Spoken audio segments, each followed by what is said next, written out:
Good morning आप सभी को, जय मसीह की। और आज की सुबह के लिए हम बाइबल एक प्रेम पत्र इसके विषय में बात करेंगे। पुराने समय में जब मोबाइल्स वगैरह नहीं थे, सोशल मीडिया का कोई ज़रिया नहीं था बातचीत करने का, उस समय में लोग एक दूसरे को चिट्ठियाँ लिखते थे, पत्र व्यवहार करते थे। और उस पत्र के प्रति वो दोनों भी बहुत ही उत्साहित और संवेदनशील रहते थे, क्योंकि उस पत्र में एक दूसरे के प्रति प्यार, चिंता, अपनापन, देखभाल, ये सारी चीज़ें लिखी जाती थी, दिखाई देती थी। और इसका परिणाम क्या होता था? इसका परिणाम ये होता था कि उन दोनों का जो संबंध है, जो रिश्ता है, वो बहुत ही गहरा होता जाता था। उनके मन में एक दूसरे के प्रति प्रेम और आदर निर्माण होता था। उसी प्रकार से परमेश्वर पिता ने भी हमें बिना शर्त का जो प्रेम है वो अपने पुत्र के द्वारा दर्शाया है।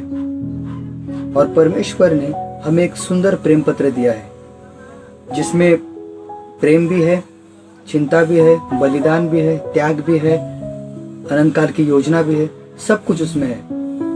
और परमेश्वर चाहते हैं कि उस प्रेम पत्र को हम पढ़े, उसको समझे, उसको मनन करें, उसमें बढ़ते जाए। और उसका नाम है बाइबल। परमेश्वर ने हमें बाइबल इसलिए दी है कि हम उस बाइबल को पढ़े, उसके साथ समय बिताए, और जो परमेश्वर के साथ हमारा जो संबंध है उसको गहरा बनाते जाए और वो गहरा होते जाए। और मानो चित्र इस प्रकार का है कि प्रेमी परमेश्वर अपने वचनों के द्वारा हमें अपने बाहों में लेना चाहता है और हमें चुनना चाहता है। इसके लिए हम एक वर्ष को देखेंगे।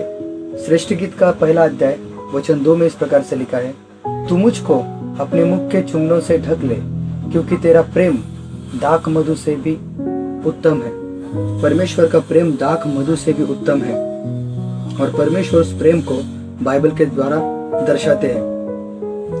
तो प्रश्न यह उपस्थित होता है, क्या हम तैयार हैं परमेश्वर से भेंट करने के लिए? क्या हम रोज बाइबल के साथ समय बिताते हैं, वचनों को पढ़ते हैं? क्या हम वचनों के प्रति उत्साहित और संवेदनशील है? परमेश्वर अपने वचनों के द्वारा, अपने बाइबल के द्वारा हमें अपने पास बुलाते हैं। वो चाहते हैं कि हम उनके और करीब आए। इसके लिए यिर्मयाह का 31वां अध्याय और वचन 3 में इस प्रकार से लिखा है। मैं हिंदी सरल बाइबल से पढ़ रहा हूँ।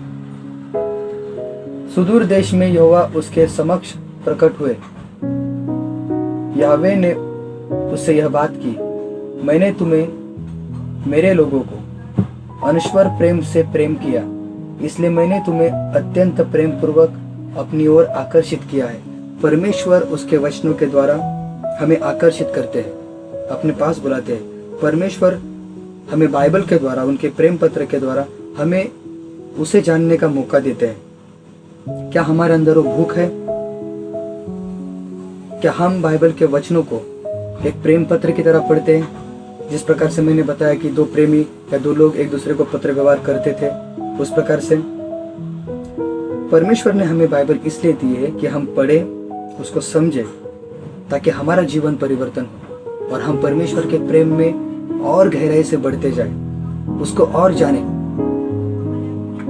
और उसके प्रति संवेदनशील रहे। एक वर्ष को हम देखते हैं यहाँ पर 2 तीमुथियुस का 4 अध्याय वचन 13 में। पौलुस जेल में है, और जब एक व्यक्ति जेल में होता है तो वो क्या अपेक्षा करता है कि वो जेल से बाहर निकले, कैसे ना कैसे करके उस जेल से बाहर निकले। लेकिन पौलुस जेल में है, चेन से बंधा हुआ है। और जब पौलुस इस पत्री को लिखता है 2 तीमुथियुस का 4 अध्याय वचन 13 में, वो तीमुथियुस से कह रहा है, जब तू आए तो उस कोट को जिसे मैं त्रोआस में करपुस के घर छोड़ आया था ले आना, मेरी पुस्तकों को, विशेषकर चर्म पत्रों को भी ले आना। इस उम्र में भी, इतनी कठिन अवस्था में भी मानो पौलुस परमेश्वर के प्रेम पत्र के लिए पागल है। पौलुस चाहता है कि उसके बाइबल को और पढ़े। पौलुस चाहता है कि उसके वचनों की गहराई को समझे। और जितना हम परमेश्वर के वचनों को सीखेंगे, समझेंगे, उसके वचनों में बने रहेंगे, बाइबल को एक प्रेम पत्र की तरह ट्रीट करेंगे, उतने ही हम परमेश्वर में बढ़ते जाएंगे, उतने हम परमेश्वर को गहराई से जानेंगे।